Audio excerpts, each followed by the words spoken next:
Kajing pilihan nak siti Paulus bakut syaki Kristan Ephesus kalenong ngapar kedekot kat kendai du bar puar. Pim long shu kinong wei bat kisok shnong henrei pilong ki paratrai shnong lem bat kiru khoj bat kedekot jong kayeng kasem ublai ya kabalatai halor kanong rem jong ki apostol bat kinong itulpa ha kabau Krist Jisuhi lalong umaudom hau bala penyesok lang ya baro kawai kajing tei bat kan nang roi syak tempel bakut hau trai hau ba ya piru latai lang ha kan ke tempel banlong ka jaka shong jong ublai hau mensiam kaktien jong utrai kasam makat kendai kasur jong ki kasapriang kaleng perthai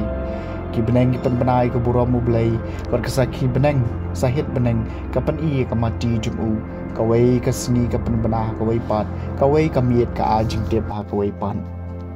kasur jongki kasapriang kaleng perthai omdon jing kran omdon kentien omdon kasur ya kaba amsham le osngau kasur jongki kasapriang kaleng perthai bat ka khubor jongki shadu ki bakut ka perthai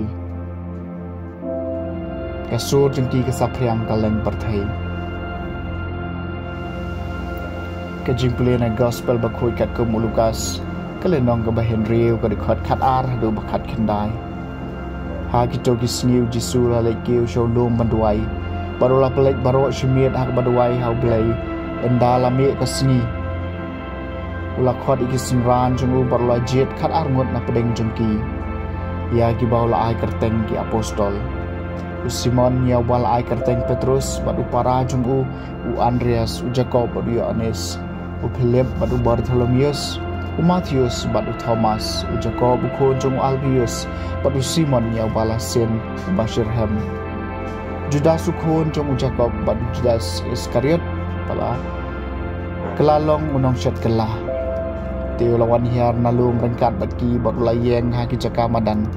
lem bat bun ba ki snran jong u bat ki pai ba balian na baro ka Judea bat Jerusalem banak hab duriau ka Tirus bat ka Sidon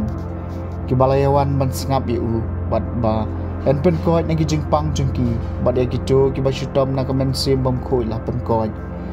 baro ki pai ba ki lawat lat ban kta yu namar ka bor kalami na u bat kala pen koi ya baro phan the gospel jong trai